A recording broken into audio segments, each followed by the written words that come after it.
Hey, this is Rukasu, me, and I just came back from the Nintendo Switch 2 experience. Yeah, I somehow got in. But yeah, I went on Friday afternoon, and it was like 4 hours long of playing Switch 2 games, and I played a decent amount of games, and I want to talk about what I played and what I thought it was like. But yeah, to start off, they made us go through this room, which had like a load of Mario Kart World demos. They had like one for each person somehow. I don't know how they managed that, but they did.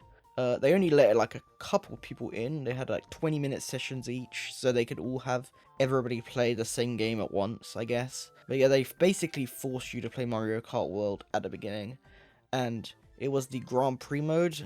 I was kind of confused about what the Grand Prix mode was because like I didn't really understand if it was like one level or like just a multiple amount of levels in like one course.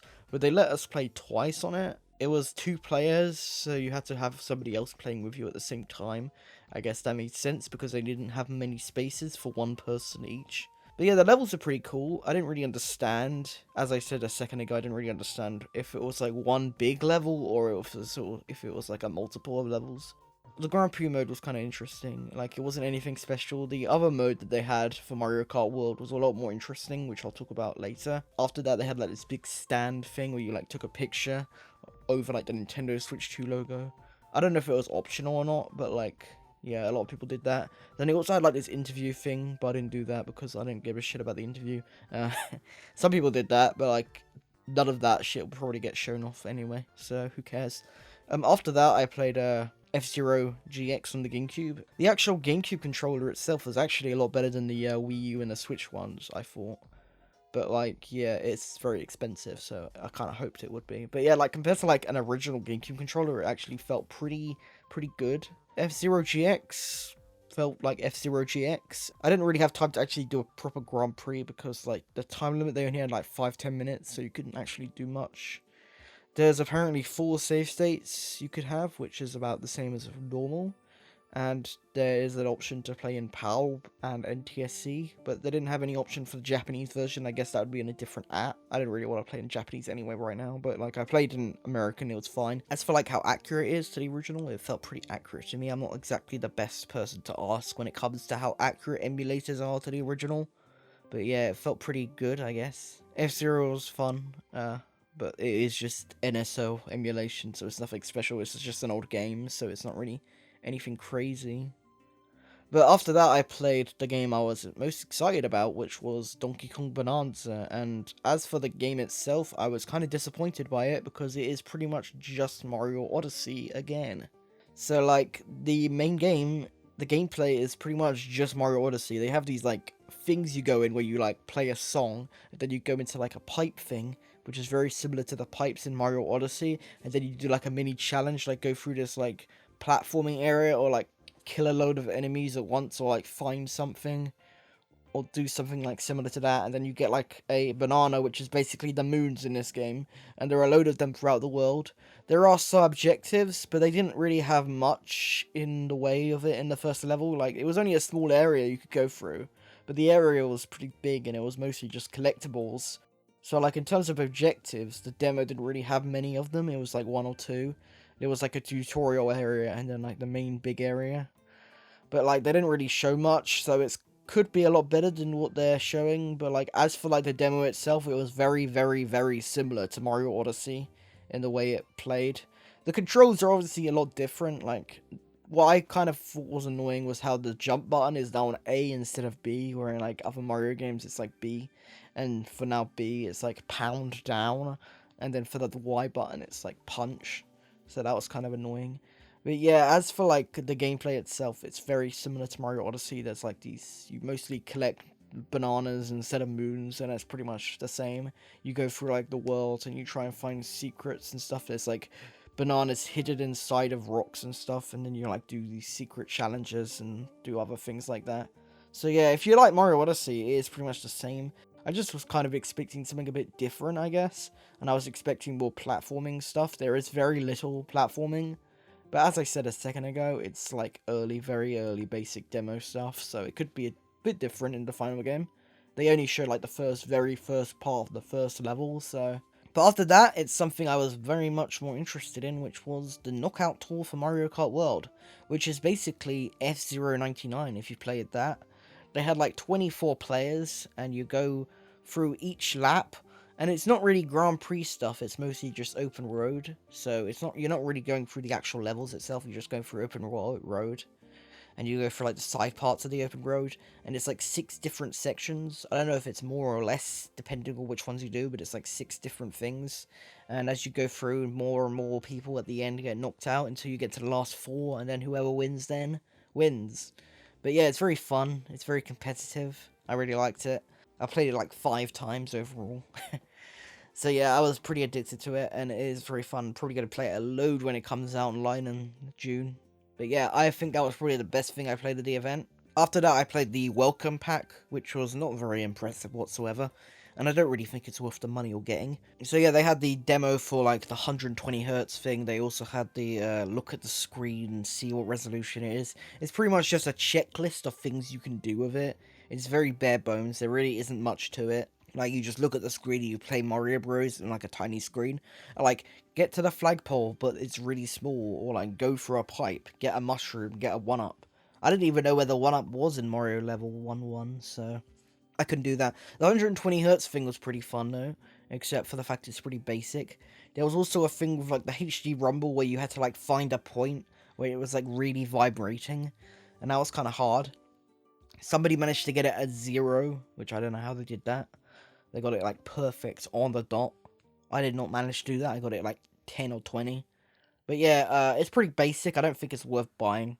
Maybe if it's on like a free trial, you could try it out. But no, it's not worth getting, I don't think. The other thing I tried that was using the mouse movement, was the driving like wheelchair game. And that really, really hurt my hand somehow. I don't know why they made it like that, but you have to like really push your hands on the floor, and it's very, very straining. And I didn't really understand how to play it, and it didn't really feel like that fun. You basically just push and push and push, and then when you need to throw it, you just like move the controllers up and throw it like a basketball. It's very, very much just like basic basketball, but with mouse movement. I wouldn't really play it. I wouldn't really get it. I don't really think I'm gonna get that one. It's kind of, if you want to like play like a fitness game, it might be good for like your hand movements, but other than that, it's just basic basketball. Now for the other big game was Metroid Prime 4. This one had 2 options of movement. You could like play with the gyro, and you could play with the mouse, and I thought, considering I usually use gyro, it was very annoying to play with gyro, because there was no reset button as far as I was aware, so I would mostly play with the mouse for killing enemies, and then for like movement normal, I just used the gyro. For the enemies, the mouse movement was pretty good. Like, it was very easy to change from the mouse to the gyro. You just like put it on the ground and then put it up, and it automatically changed. So that was nice. As for the gameplay, you had like a boss at the end, and then there was just like multiple enemies you can kill, and you just go through the original part of the level, the beginning of the level. I don't know if it was the beginning of the level, but it was probably pretty early on. The boss was pretty fun. It wasn't too hard compared to like other Metroid Prime bosses. I don't know if that was just because it was the demo or not, or if this game is like really easy. The boss was actually pretty easy to kill, and you had like multiple energy tanks already in the start of the game, so. But yeah, I'm interested in Metroid Prime 4. I haven't actually played 2 or 3 yet, so I've got to play those first. But yeah, I'll play those first and then I'll get 4. But I'm definitely interested in getting Metroid Prime 4.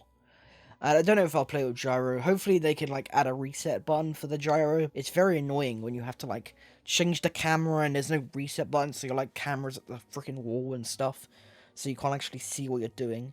It's a lot easier to control the camera without reset on the mouse, but like the problem with the mouse is when I'm playing in bed, I can't use it, so it's like gyro is a lot better for that. Hopefully they add a reset button so I can like automatically reset the camera when I'm like facing the wall. Now for the Nintendo Switch 2 experience extra game things like Breath of the Wild and Mario Party. The most impressive one to me was ironically the Mario Party one, because it's basically a Kinect game. They used the camera. It's a very wide angle camera, so you can get a lot of people in at once in like a very wide room.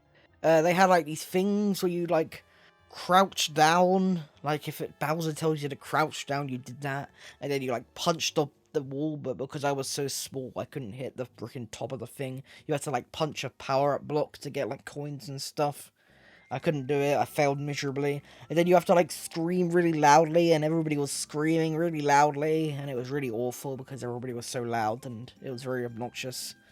But yeah, other than that, it was actually pretty fun. I wouldn't probably play it a lot, but like if you like those kind of games where you like go in a camera and stuff, then I guess it's good. The other one is Kirby. I was kind of disappointed with this one because I thought it was going to be like a whole new campaign. But it seems to be basically just like the original levels, but like remixed with like new objectives and stuff. It doesn't really seem to be any new levels, it just seems to be like the same levels again. I thought it was going to be a lot better than that, and for $20 I thought it was going to be some new levels. Hopefully there is some new levels, but as for the demo itself, it didn't really seem to be like that. But yeah, if you're expecting new levels, maybe check for the reviews before you get it, because it might not have new levels.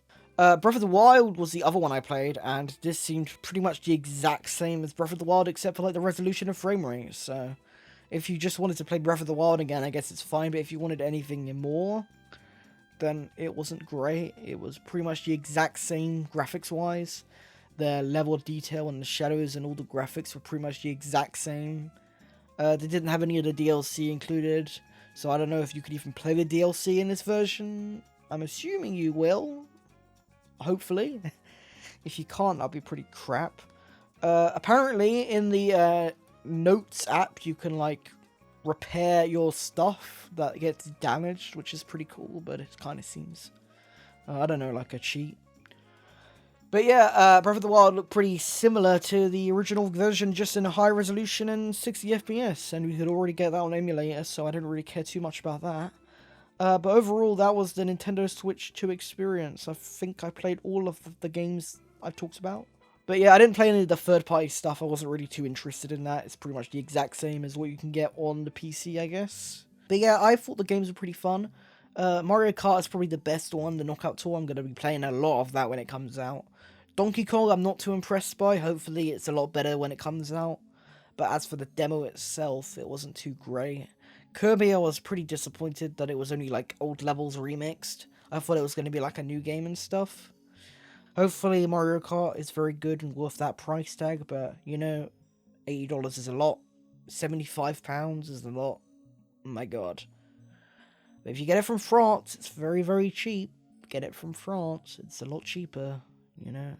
But yeah, that's going to do it for this video. Make sure to like, comment, subscribe. Tell me what you think of the Switch 2 in the comments. And I'll see you guys next time for another video. I'm thinking of making a Mario video next. Even though we didn't get a new Mario game this year. Hopefully this year in June's Nintendo Direct we get an announcement for the next Mario. But maybe not. I don't know.